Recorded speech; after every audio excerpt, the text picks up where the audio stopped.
인천 부평에 약 4,000세대의 분양이 진행됩니다. 다 아시죠?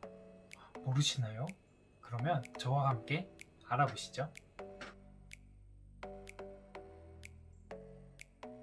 안녕하세요. 돈이 드는 정보, 시간을 아끼는 정보를 공유하는 것이 즐거운 미스터 조이입니다. 오늘은 아까 말씀드렸던 것처럼 인천 부평에 진행되는 부평 아파트 4,000세대 같이 분양 정보를 알아보도록 하겠습니다. 함께 가보실까요? 먼저 입지입니다. 오른쪽 밑에가 여기가 부평구청역이에요. 부평구청역이고 왼쪽으로 살짝 올라가면 여기가 이제 산곡역이고 이제 2021년 4월 개통 예정이고요. 여기 위에가 청천이고요. 여기가 청천 1구역이거든요. 이 두 개의 단지가 이제 분양 예정입니다. 이렇게 되고 두 개가 합치면 약 4,000세대예요. 이렇게 돼 있고 여기는 여기는 두산 2부 800세대 정도가 이미 분양을 완료했고요. 여기 밑에는 자이 힐스테이트 하늘채가 2,700세대로 분양이 되었습니다. 그리고 사실 여기 입지가 좋은 게 여기 상공역 7호선이 개통이 되면 밑으로 보면 부평구청역에서 환승하고 부평시장역 그리고 부평역으로 하면은 GTX 비노선을 이용할 수가 있습니다. 그만큼 우선 입지가 좋다. 그러면은 이 아파트 분양하려면 언제 해야 되나요? 그랬을 때 일정은 이렇게 되어 있습니다. 얼마 안 남았죠? 1월 11일 특별공급 일반 1순위 해당이 1월 12일 1순위 기타가 13일 2순위가 14일 이렇게 두 개가 일정이 같지만 위에 말씀드렸던 것처럼 당첨자 발표일이 다르기 때문에 둘 다 청약이 가능합니다. 그래서 부평 캐슬앤 더샵 같은 경우가 21일, 부평 그랑힐스가 20일. 단 둘 다 당첨 시에 당첨자 발표일이 빠른 순위 먼저 당첨이 인정되니까 잘 보시고 하셔야 될 거예요. 그러면 이 두 개의 아파트가 어떻게 해서 4,000세대가 되냐 했을 때 제가 이렇게 간단하게 표를 정리를 해봤거든요. 보시면 우선 많은 것만 찝어드리면 이 편한 세상 캐슬앤 더샵이 있잖아요. 일반 분양에서는 59A 타입 그리고 59B 타입 이렇게 돼 있고 캐슬앤 더샵 같은 경우에도 59A 타입 이렇게 하는 이유가 59AB 타입이 가장 많아요. 그죠? 1700세대, 900세대 그리고 84AB 타입이 형성되어 있죠. 특별 분양 같은 경우에도 59A 타입이 가장 많습니다. 59B 타입도 많죠. 이편한 세상 같은 경우에는 이렇게 분양이 진행될 예정이다. 그렇게 참고해주면 될 것 같고 총 4,042세대다. 그래서 이편항 세상 같은 경우에는 2,902세대, 캐슬앤 더샵 같은 경우에는 1,140세대가 분양을 기다리고 있다. 분양자들을 기다리고 있다. 이렇게 보시면 될 것 같습니다. 그래서 이걸 분양했을 때 그러면은 분양가가 얼마인가요? 그렇게 했을 때 우선은 제가 두 가지로 정리해 보았습니다. 최저층과 최고층이고요. 최저층 같은 경우에는 약 1,400만 원 정도 평당, 그리고 최고층 같은 경우에는 1,500만 원의 선에서 형성이 되어 있습니다. 하지만 저희가 궁금한 것은 보정된 분양가죠. 보정된 분양가를 처음 들어보시는 분들은 옵션 가격을 일부 포함했다라고 보시면 될 것 같고 다른 부분 같은 경우에는 옵션 가격이 풀옵션으로 지정이 되는데 해당 아파트 같은 경우는 옵션이 그렇게 많이 포함되어 있지 않아서 이따가도 말씀드리겠지만 가구 패키지로 해서 이렇게 금액이 포함되어 있는데요. 시스템 에어컨 4대하고 현관 중문만 포함을 해놓았습니다. 그래서 보시면 가장 많은 세대수를 분양하는 59A 타입을 가져왔고요. 보시면 최저층이고 부평 캐슬앤 더샵 같은 경우에는 분양가는 아까 보여드렸고 발코니 1,100만원, 가구 패키지 735만원 해서 1,480만원 평당 형성돼 있고 부평 그랑힐스 같은 경우에는 발코니가 1,200만원, 가구 패키지 735만원, 평당가가 1,538만원이다.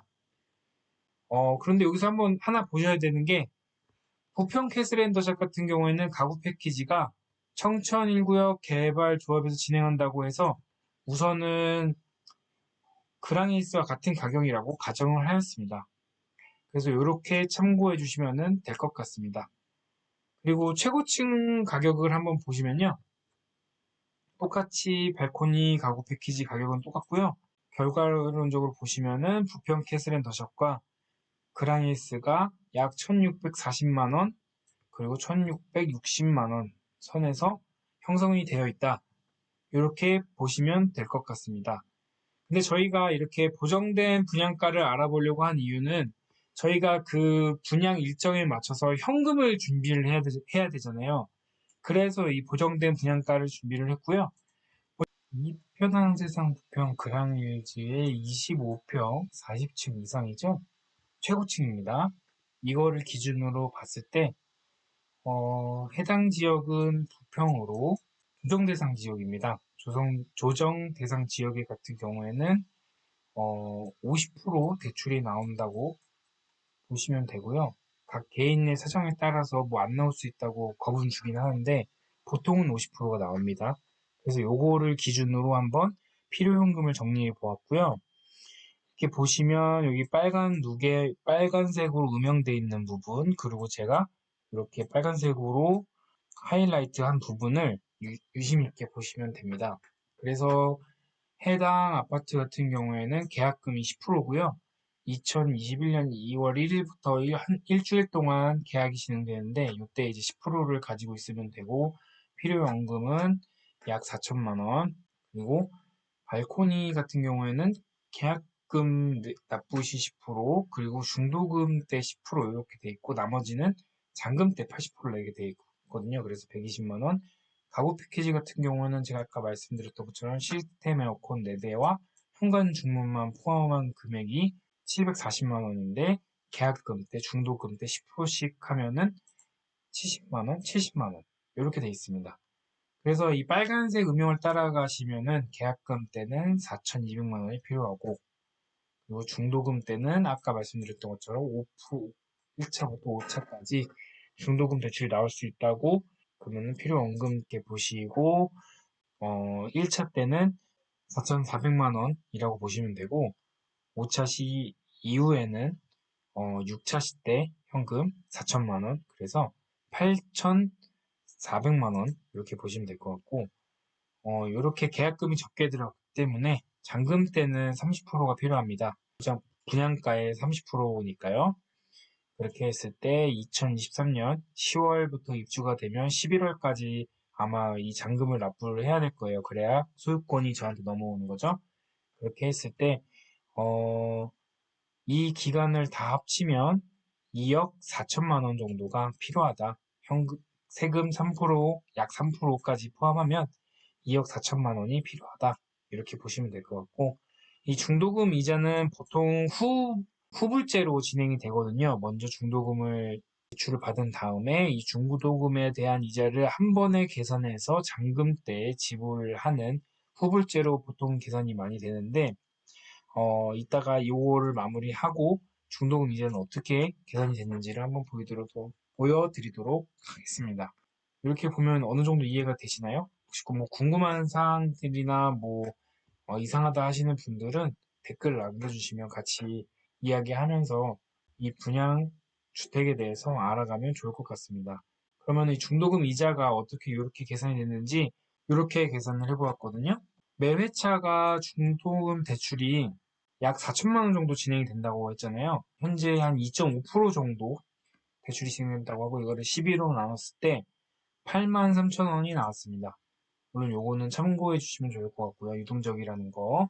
이자는 개인별로 다르기 때문에 참고해 주시면 될 것 같고. 그래서 저희가 2월 달에 계약을 하잖아요. 그럼 이때부터 지금까지 약 4개월 동안 빌리면 요 8만 3천 원에 4를 곱해서 33만 3천 원이라고 계산했습니다. 그럼 이때부터 6차시까지 4개월, 4개월, 5개월 텀 4개 이렇게 해가지고 하고 마지막도 여기 한 5개월 정도 걸린다라고 했을 때 1차 시 때 빌린 거가 233만 원이다. 그렇게 했고요. 2차 시 때는 약 200만 원 이런 식으로 계산을 했습니다. 그래서 해당 아파트 같은 경우에는 아까 말씀드렸던 것처럼 조정 대상 지역이기 때문에 5차시까지 나올 수 있다고 말씀드렸고, 요거 마지막 대출 받은 거에 대한 이자는 83만 원이다. 그래서 이렇게 더했을 때 약 724만 원 정도가 나온다. 이렇게 중도금 이자는 보시면 될 것 같습니다. 자, 이렇게 인천 부평 약 4,000세대에 해당하는 분양 정보에 대해서 같이 알아보았습니다.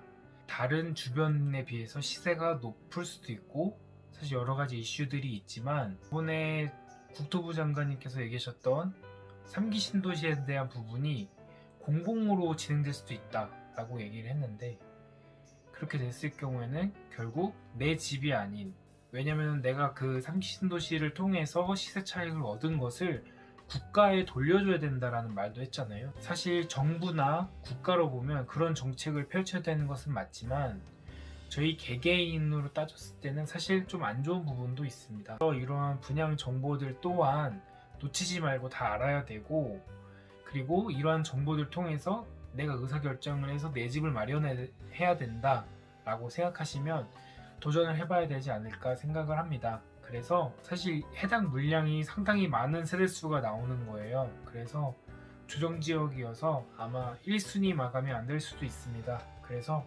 고민을 해보셔서 내가 만약에 해당 1순위 조건이 안 되더라도 2순위에라도 지원을 하셔서 정말 어떠한 시세 차익보다 내가 돈을 얼마를 벌어야지 보다도 내 집을 가져야지, 그리고 이 전세 가격이 올라가는 것을 더 이상 버틸 수 없다 하시는 분들은 진짜 꼼꼼히 고민하셔가지고 좋은 결과 있으셨으면 좋겠습니다. 그럼 귀한 시간 제 영상에 할애해주셔서 감사드립니다. 즐거운 하루 되세요.